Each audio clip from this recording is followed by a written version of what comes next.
What's going on, my friends? Welcome to my van. Not too often do a video from my van. And yeah, I know it's moving around a little bit because I still haven't got a case yet for this thing. I need to get one so I can hang it up, prop it on things, and make it a little bit more stable. Not overly keen on how big the picture is. The only downside to this particular one is kind of like my phone. I miss the fact that it doesn't have a reverse-facing camera, so I can't spin the image around. Just prop it up on the dash so you can look out the window at the traffic moving up down the road, kind of thing. The last 2 days I've worked, I worked 42 hours in 3 days. You figure the math out. It was a lot of long days. I needed to do that because I have today off. It's Thursday. My wife's actually in the hospital right now having a minor surgery on one of her hands, and I didn't want to sit in the damn waiting room in there for 2 hours, and I'm actually only about 7 minutes from home. I could have ran home, but I had to run a couple errands, so I figured I'd just sit here and wait for him. So hopefully it won't be too awful much longer. Anyway, I watched a lot of videos over the last 3 days, and while I'm out working YouTube, I burned through a lot of data on my phone. A couple of things keep getting brought up by people top people in the military and top people in the freaking in government going on about UFOs, what do they call them now? Oh, damn it, UAPs or whatever the hell they keep changing the damn acronyms to make it, I don't know, sound less weird. But there's more and more of these people hinting at the fact right now that the government does have physical evidence of objects that do not belong to us, that were not created by human beings in our timeline. There is this growing thought that perhaps it's humans from a different era, from the future, or something from the great past that's trying to warn us about issues today, or trying to keep tabs on what's going on. And if you think about humans from the future wanting to fiddle with crap in the past, there's a whole lot of time paradox issues that start coming to mind, and I start wondering, would they do that or wouldn't they? I do know one thing that I know damn well humans today would do. We would more than happy if we had the ability to travel back into the past to witness historical things and to explore eras that are nothing but myth to us today. The risks of somehow interacting and changing the story and the timeline of humanity doesn't seem to be a big concern when it comes to that mindset, but I can actually full 100% see humanity having that kind of curiosity. The other thing would be dimensional travel. See, that's the other thing. Everybody knows UFOs are so creepy, something from beyond the planet, outside there, outside of our atmosphere, and coming here from some other world, when it's just as and the arguments about how we will never travel faster than light, that we'll never bend light or somehow find dimensional travel to be, like hyperspace, to be a functioning thing. I always find those absolutes to be, like I've said in the past, incredible or incredulous. Are are you effing me?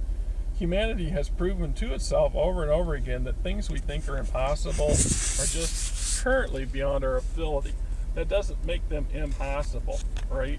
We weren't able to go faster than the speed of light. Or the speed of sound. We weren't able to go to the depth of the ocean. We weren't able to go into to fly, let alone go into orbit. And yet we have done this over and over and over again and proven ourselves incorrect. It's like a lot of our theories and philosophies and eggheads ideas on how things are absolute. This is the only way that the math doesn't support anything else until you get handed a different set of math. No. Think about that just for a second. In America here, we grew up, a lot of us, with the standard system, which was a different sort of weights and measures and measurements from metric, a different type of math. It's like saying basic algebra and trigonometry, they do have some things in common, but they're different types of math. So, who's to say that we have understood 100% of the 100% of 100%, and that there ain't yet another level of math out there yet to be uncovered? and to be discovered.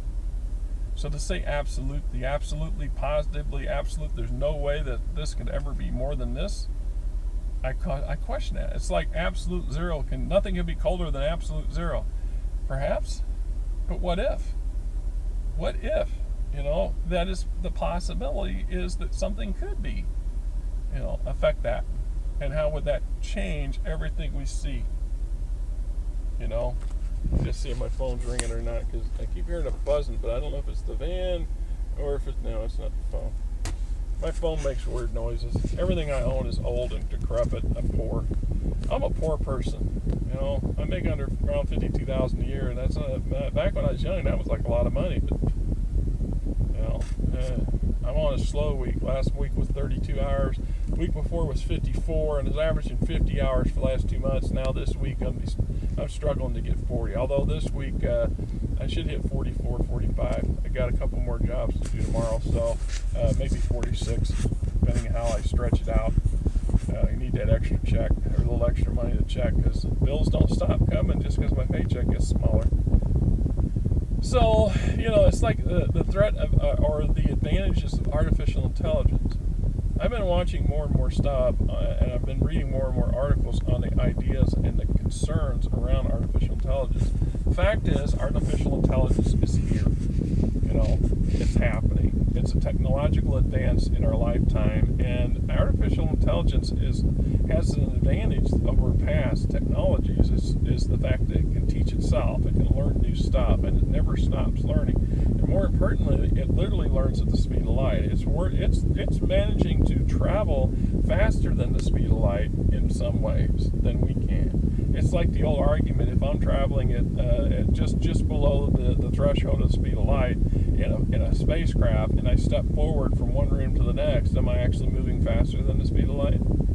Or just another fraction thereof? Because you can be breaking those fractions down and down and down and down into infinitesimal freaking percentages and numbers. That is the facts of math. So yes, there are some absolutes that I don't think are as absolute as we'd like to believe. I don't think anything is perfectly 100% guaranteed. Because every time we think we have something nailed down, it turns out that we don't have it right, or something else to learn that then affects what we now know as this or that. Artificial intelligence will become even more intelligent. It will become even more prevalent. Right now, if you listen to something on the internet that's got a computerized voice, you can tell the differences. But it won't be too many generations for them, not for us, before that will change. In a year or two, or a couple of years, or 5 or 10 years, it may become impossible to tell, from a video, whether you're looking at a completely artificially computer-generated entity telling you something from an actual person telling you something, physically speaking. And we're not putting the mechanisms in place to adjust or to deal with that, or we're not dealing with it fast enough. And I fear that to be true. Do I fear like a Terminator Into the World event? No. That's more likely to happen from us electing a moron or a crazy person and giving them the damn button to the nukes, the codes, than a computer taking over the world at 10. Is it impossible? Nothing is impossible, which is what I'm trying to get with the absolute thing. When we think absolutely positive that can't happen, and it does, just earlier today, I was listening to weather reports coming out of Florida, and they got rain that's they don't have it once in 1,000 years. 10 inches of rain in 4 hours, flooding and all over the place, and it's not even a hurricane. Oh, but that's not, got nothing to do with how humanity's screwing up the environment. No. The last 100-odd years of industrial progress, where we've dumped untold numbers of toxins and waste materials into our environment. Sure, that's not affecting anything. It's just like the sheer amount of people on the planet isn't affecting things. Okay, believe that if you want to. You're a dumbass. And that's my opinion, and I'm entitled to it. So, till next time, I'm Rick. You're not. This is my van. Hope you guys have a great, whatever the hell it is. Weekend's coming, right?